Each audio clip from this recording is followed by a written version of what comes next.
Eu preciso compartilhar sobre uma direção profética que Deus me deu agora para esse tempo. Sabe que nós temos 2 contagens de ciclo anuais. Uma contagem do calendário bíblico, que o ano passado começou no dia 3 de outubro, sempre é setembro ou outubro, começa o calendário bíblico, e Deus nos deu uma direção, né, para o ciclo do calendário bíblico, e a direção você sabe qual é. Qual é? Enchei-vos do Espírito. Glória a Deus porque você sabe. Essa é a direção que Deus nos deu, né, em setembro, para começar no período, no ciclo que iniciou em outubro e vai até o final de setembro desse ano. Deus quer que nós sejamos cheios do Espírito Santo, e nós vamos bater nessa tecla, nós vamos perseguir isso aí durante esse ciclo.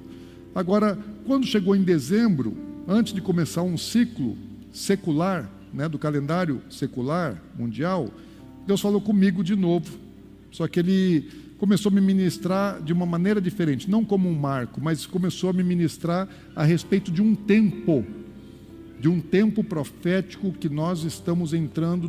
E eu penso que talvez Deus não me falou, mas eu penso que seja um ciclo de 7 anos, porque Deus trabalha normalmente com ciclos de 7.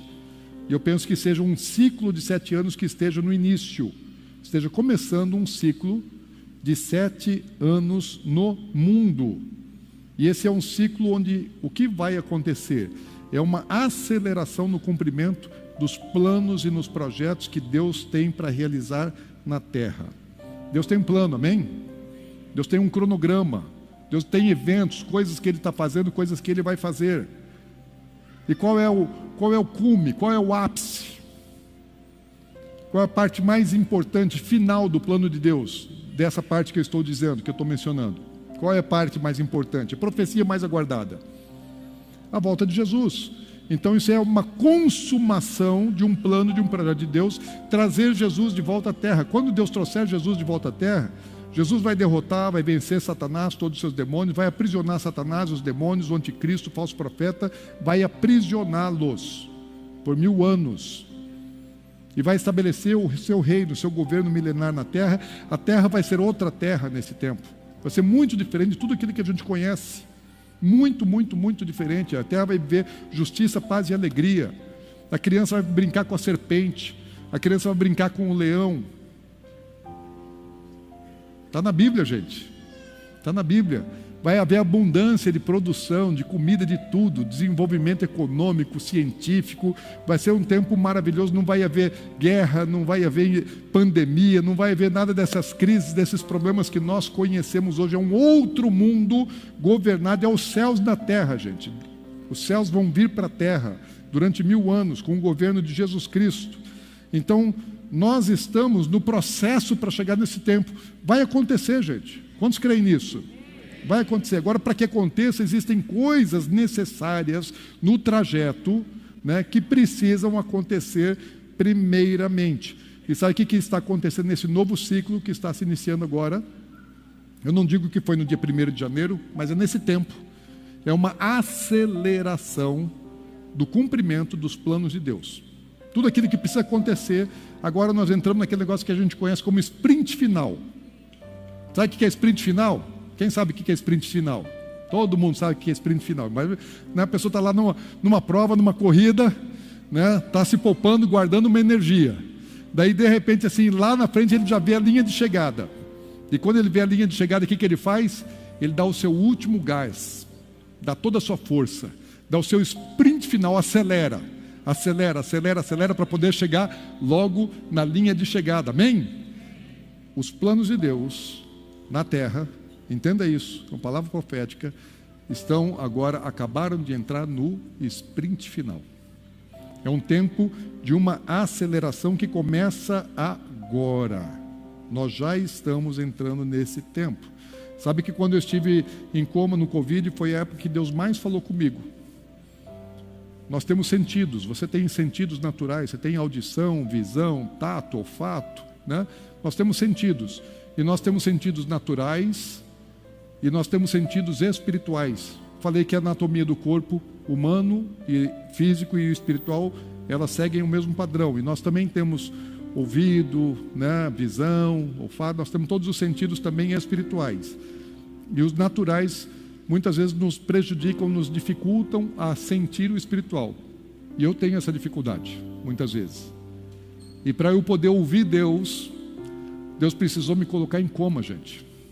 Ele precisou desligar o meu corpo, precisou desligar a minha alma, né, e deixar só o meu espírito ativo, porque esse não apaga nunca, esse não para. E eu lembro que quando em 2020, a gente fez um jejum de Daniel no mês de agosto, e sabe aquele jejum de 21 dias de Daniel? Amém, gente? Vocês estão aí? Vocês estão com fome? Falar de jejum uma hora dessa, né? Aí, jejum de Daniel, qual era a razão de Daniel fazer aquele jejum? Por que Daniel fez aquele jejum? Porque ele queria discernimento das coisas que haveriam de acontecer. Ele queria a revelação das visões, do futuro, das profecias. Ele queria entendimento profético. E nós entramos, a igreja, muitos irmãos da igreja entraram num jejum de Daniel em plena pandemia, para trazer entendimento das coisas que estão acontecendo, escatológico. E durante esse jejum é que eu contraí o Covid, fui internado e a coisa ficou muito ruim. E logo eu fui entubado, depois traqueostomizado, né? Fiquei muitos dias em coma, mais de 3 semanas, quase 4 semanas em coma. E dentre muitas coisas que Deus falou comigo, Ele me deu 6 janelas proféticas. Eu não vou relatar todas elas, né? Só citá-las. Né? As janelas eram 1, 2, 3, 4, 5 e 6, desse jeito.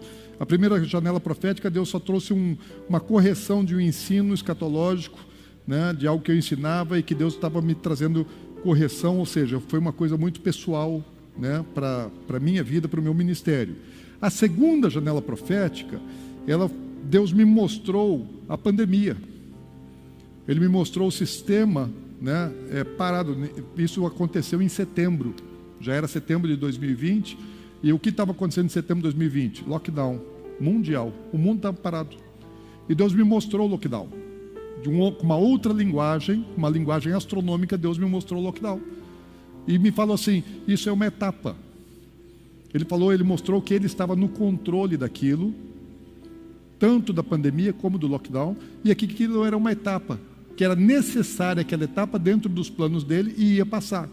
E hoje isso já é algo do passado, já passou, gente. Então a segunda janela profética já aconteceu. Daí Ele me mandou a terceira janela profética. Deus está falando comigo sobre coisas que haveriam de acontecer. Falou para mim coisas pessoais, coisa que estava acontecendo, coisas que haveriam de acontecer na sequência. Então a segunda janela já foi. Terceira janela, Deus me mostra uma medida de tempo. Só que Ele não me explica o que acontece naquele tempo e nem a duração daquele tempo. Ele só fala a respeito de uma medida de tempo, até fala que tinham coisas que iam ser reveladas aos profetas, que iam ser reveladas à ciência, aos pesquisadores, coisas da criação, códigos da criação de Deus. Enfim, até tem um evento que aconteceu depois daquilo, que pode ser o cumprimento daquilo que Deus me falou sobre uma descoberta científica, mas não é o tema de agora. Aí Deus sai da terceira janela, que está falando de uma coisa genérica por um determinado tempo, e vai para a quarta janela. Então Ele está falando assim, 1, 2, 3, é bem? Quarta. Na quarta janela, Deus ele inverteu o sentido, porque primeiro era da esquerda para a direita, da maneira como nós escrevemos. Depois Ele vai inverter o sentido da direita para a esquerda, que é como os judeus escrevem.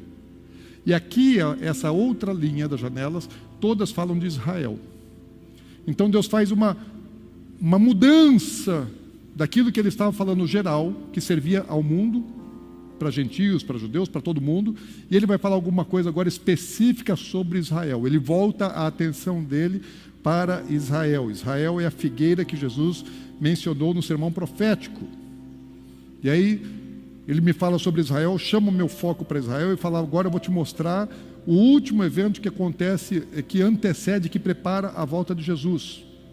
E daí Ele me leva para a quinta janela profética. Na quinta janela profética, Deus me levou para Jerusalém. Eu fiquei procurando esse lugar, porque eu viajo para Israel, para Jerusalém, e eu sabia, reconhecia a cidade, mas não reconhecia aquelas 2 avenidas que se cruzavam ali. Se eu chegar lá, eu sei. Né? Se eu chegar nesse lugar, eu reconheço, eu sei exatamente. Estava olhando, pessoas passando, mulheres com um carrinho de bebê, carros passando, tudo tranquilo, vida normal. E há uma transição da vida normal para um clima de guerra. Não essa que nós estamos vendo aí. Essa é uma guerra preparatória. Ainda não é a guerra que Deus me mostrou. E Deus me alça, me leva para o alto, e eu vejo depois, né, sem os detalhes aqui, para não gastar tempo, eu vejo os tanques de guerra vindo do Negev. O Negev é um deserto, fica ao sul de Jerusalém, no sul de Israel. Os tanques de guerra estão vindo em direção à cidade de Jerusalém para proteger a cidade santa, porque Israel está sendo invadido, está sendo atacado. E a Bíblia fala sobre essa invasão, e essa invasão ela vem do norte. Está na Bíblia, claramente. Essa invasão vem do norte, onde estão os maiores inimigos, adversários de Israel. O sul, Israel tem tratado de paz com Jordânia e com o Egito. Agora no norte não, né? O norte é a área complicada, inclusive nas guerras atuais. E a guerra futura ela vai vir contra Israel pelo norte. Eu pensava assim, mas por que os tanques estão vindo do sul se a guerra vem do norte? Eu imaginava que os tanques deveriam estar no norte também, já preparados para isso, porque os judeus sabem que a guerra vem do norte. Por que eles não se prepararam no norte e os tanques têm que vir do sul? Hoje eu sei que as maiores bases de tanque de Israel estão no sul, porque eu estive lá nas bases de tanque depois, em 2022, 2 anos depois da pandemia, eu estive lá e eu fui visitar, né, as bases de tanques.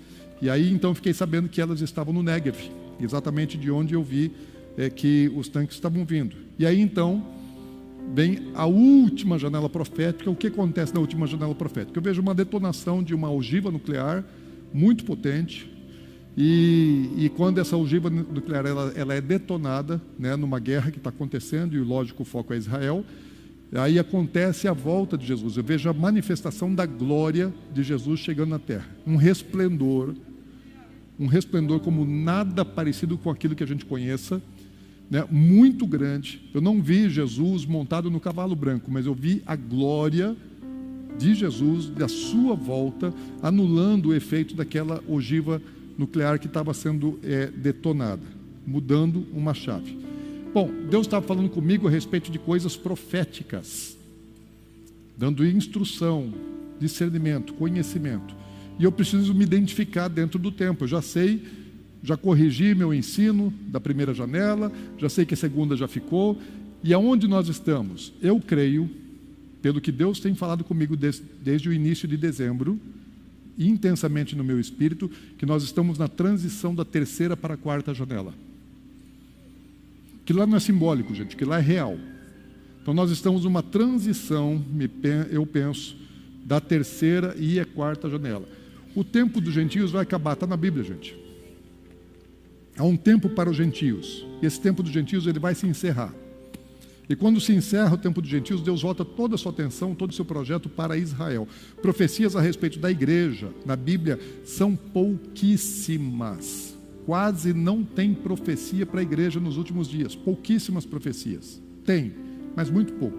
Agora para Israel, centenas de profecias para Israel. Deus vai cumprir o seu propósito e tudo aquilo que Ele prometeu. Então, o que é que acontece nessa transição? As atenções se voltam para Israel.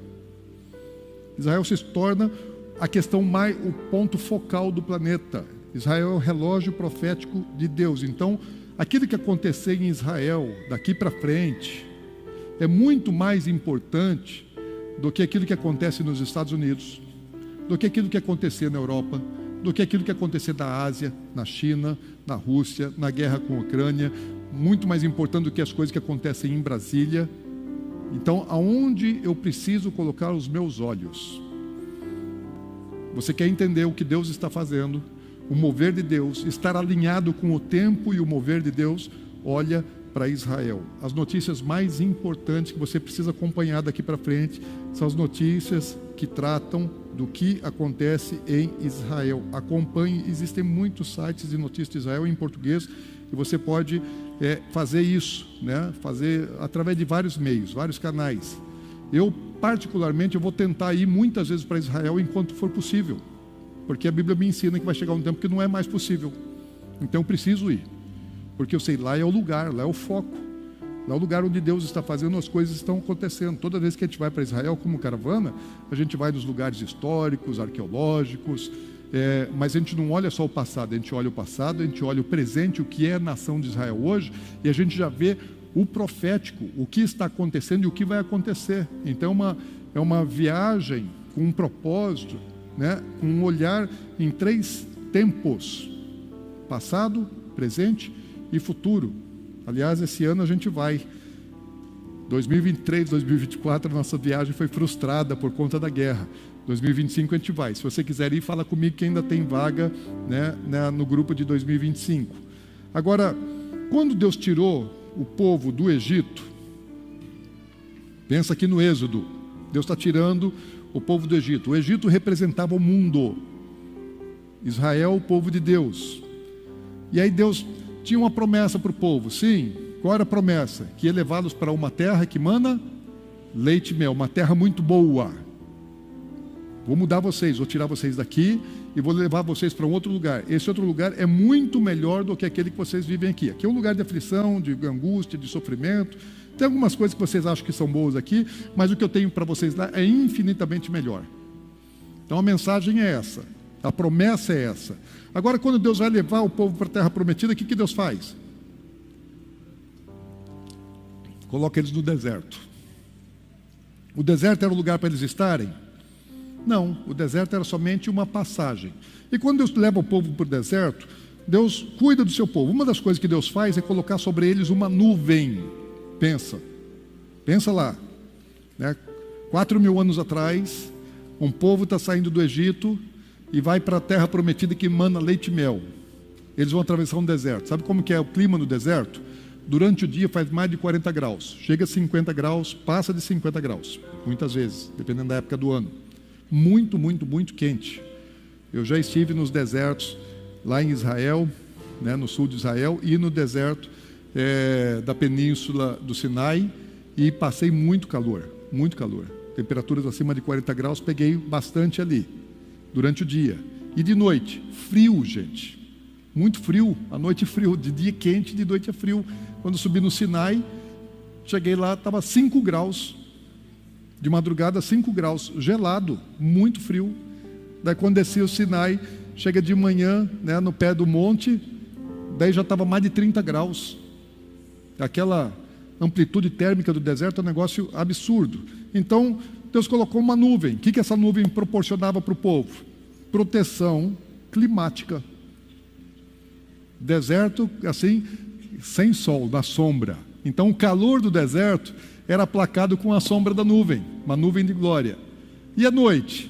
À noite, essa nuvem, ela encandecia e ela gerava iluminação e calor. Porque lá também no deserto não tinha lanterna, não tinha iluminação pública, tudo escuro, gente. Imagina um lugar sem nenhum tipo de iluminação e quando não tem sol e lua, quando não tem lua e estrelas aparente. É breu completo, você não enxerga nada. Muito, muito, muito escuro, você não enxerga. Quando eu subi o Sinai, eu me comunicava com a Ana Paula pela voz e não sabia onde que ela estava. Falei: Ana, cadê você? Você está aí? Porque um beduíno pegou a Ana Paula e foi levando.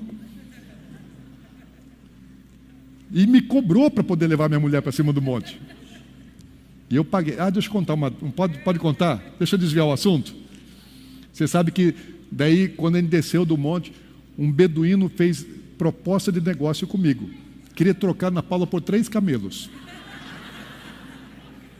Me ofereceu 3 camelos da minha mulher. Pode isso, gente? Falei: não cabe no avião, moço. Não dá. Não dá. Bom, verdade, gente. Recebi essa proposta, gente. Não me arrependo de não ter aceito. Bom, essa nuvem, ela se deslocava.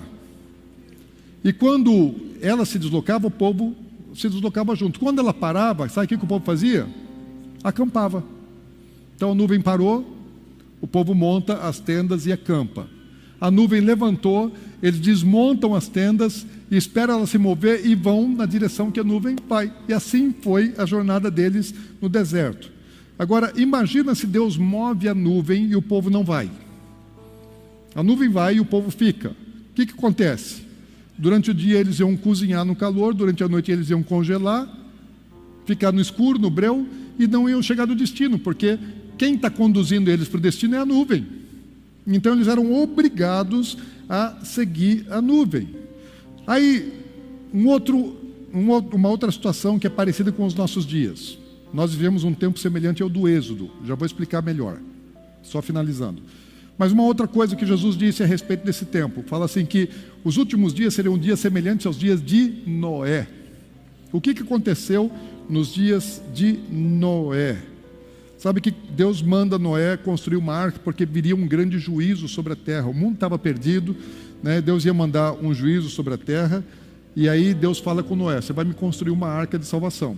Noé creu em Deus e obedeceu. As pessoas daquela geração de Noé não acreditaram na mensagem a respeito do juízo que vinha através do dilúvio.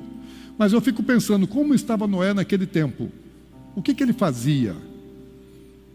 Eles viviam muitos anos. E Noé está lá com seus 500? Deu um branco agora na cabeça do pastor, hein? Tinha 500 anos. Aí, bom, mas Noé ainda era jovem, né, para o tempo dele. E aí Noé tem muitas coisas para fazer na vida dele. Ele não era nem avô ainda.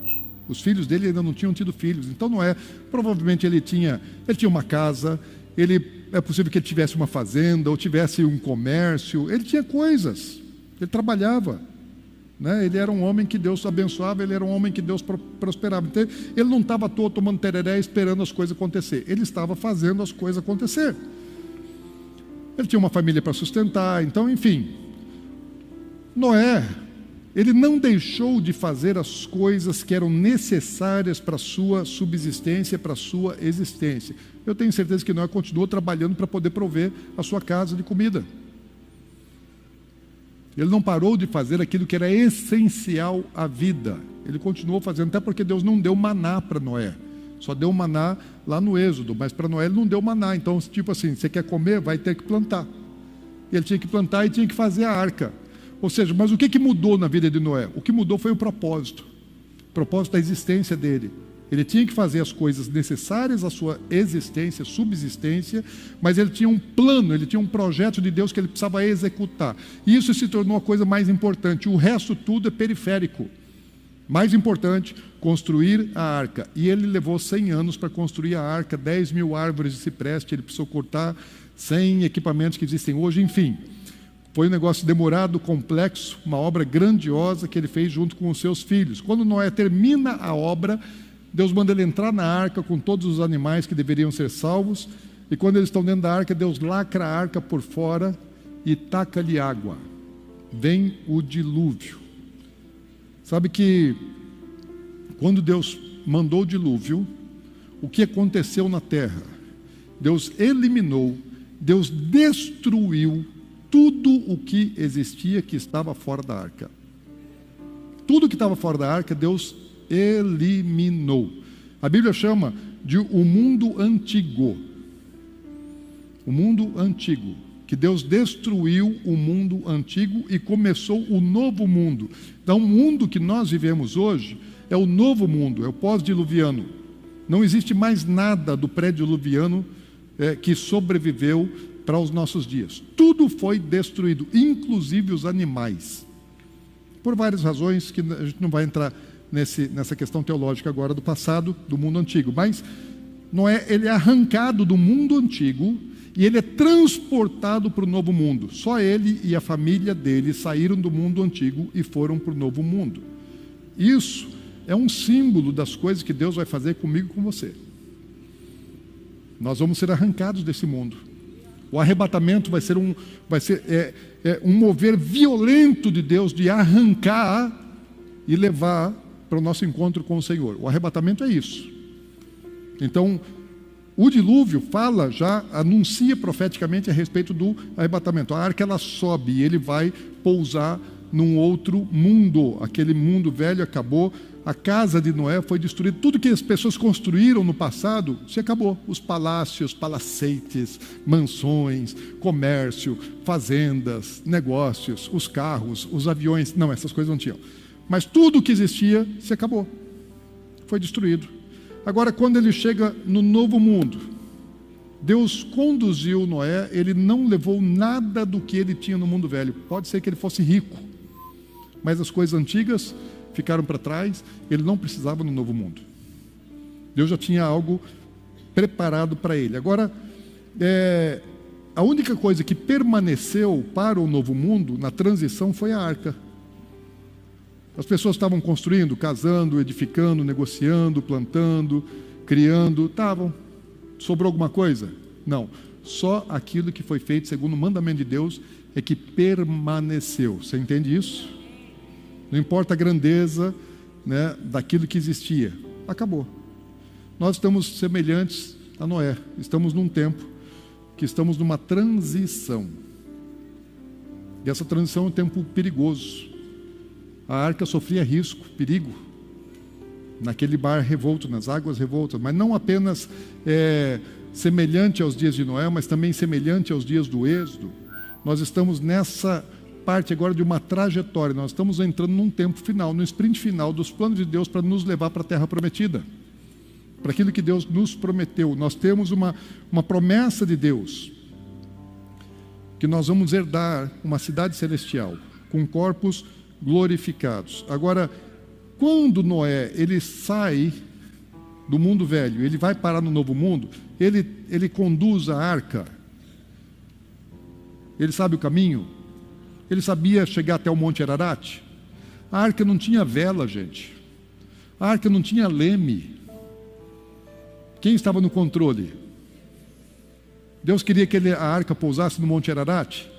Sim ou não?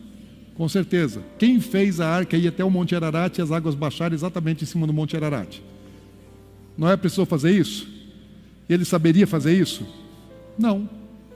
Quando o povo saiu do Egito, eles estavam em direção à terra prometida, que eles estão no deserto.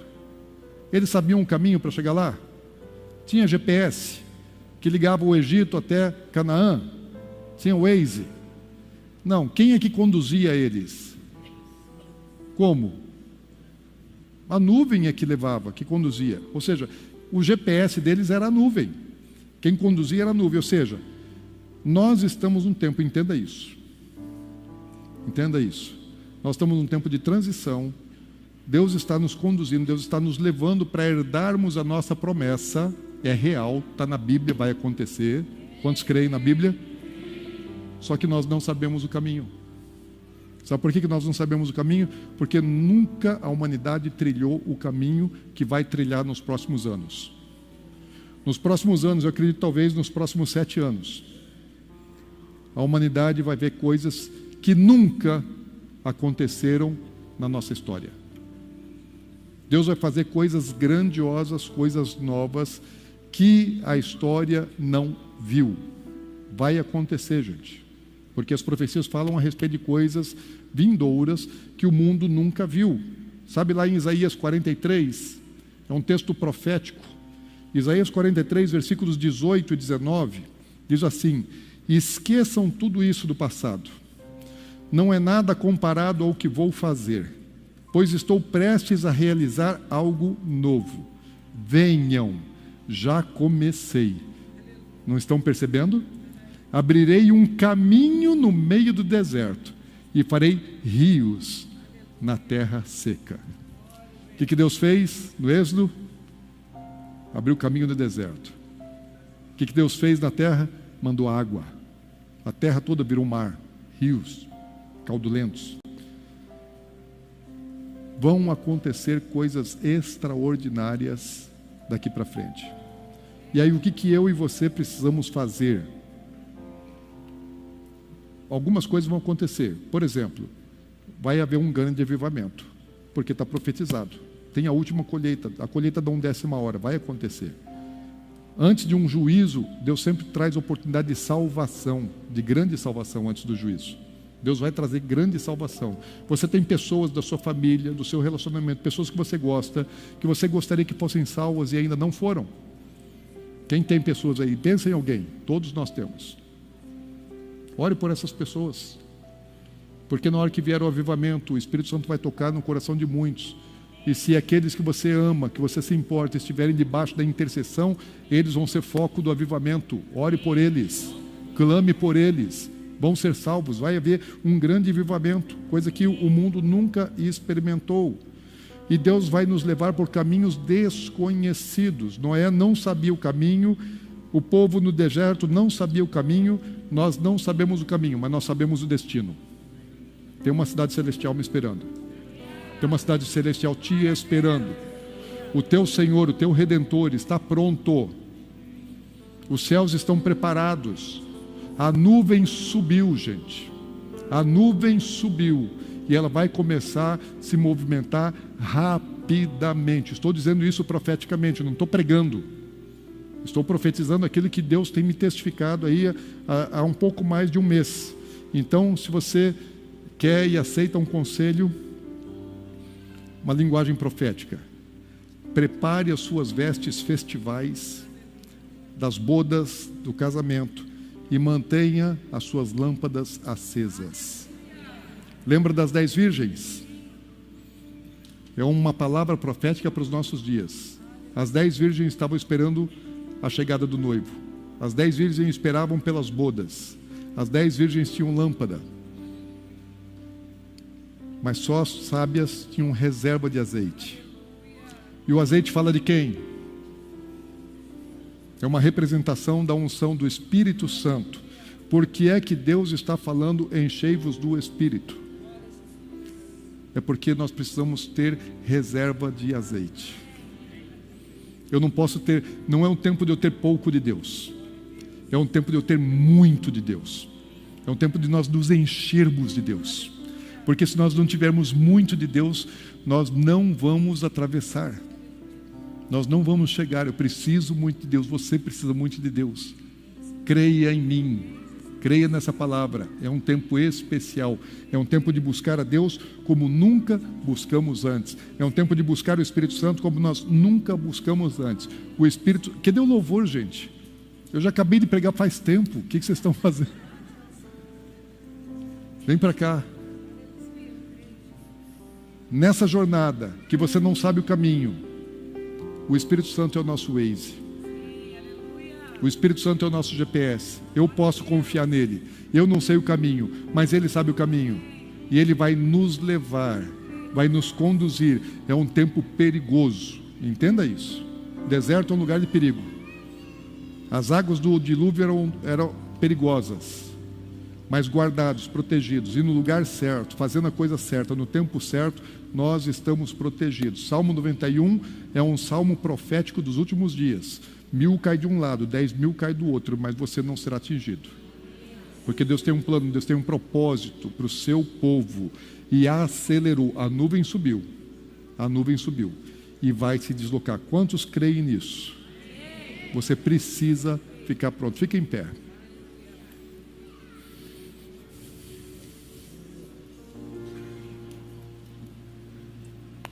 Nós vamos adorar. Como nós estamos em primícias, nós vamos finalizar o culto diferente. Nós não vamos finalizar. Se você precisar ir, nós vamos te abençoar, vamos te liberar, mas nós vamos adorar. Eu quero mais de Deus, eu preciso mais de Deus. Eu quero passar mais um tempo na presença de Deus. Eu quero ficar aqui declarando, Senhor, a minha sede, a minha fome, a minha necessidade, o meu desejo por Ele. Amanhã, 5:30 da manhã, venha orar. Amanhã, 6 horas da tarde, vem para cá adorar. Vamos buscar Deus intensamente. É o tempo de termos mais de Deus. Coloca a mão assim no teu coração. Senhor, eu quero apresentar a minha vida, a vida dos meus irmãos. E pedir, Senhor, enche-nos do Teu Espírito. Enche-nos do Teu Espírito, Senhor. Nós necessitamos, nós precisamos. Eu preciso mais de Ti. Então vem sobre as nossas vidas, vem sobre a Tua igreja, vem sobre os nossos lares, sobre a nossa família, sobre a nossa descendência, sobre aqueles que nos são preciosos. Vem sobre essa congregação, sobre essa igreja. Vem sobre a Tua igreja espalhada em Campo Grande. Vem sobre a Tua igreja espalhada no Brasil. Vem sobre a Tua igreja espalhada por toda a face da terra. E enche a Tua igreja, prepara a Tua igreja para esse tempo valioso, para esse tempo maravilhoso, para esse tempo poderoso, para esse tempo de sermos cheios do Teu Espírito. Senhor, que o Teu amor de Deus, que tanto nos ama, a graça redentora de Cristo Jesus, a unção, a consolação, o enchimento do Espírito Santo seja sobre a sua igreja hoje e até aquele dia do nosso encontro glorioso com o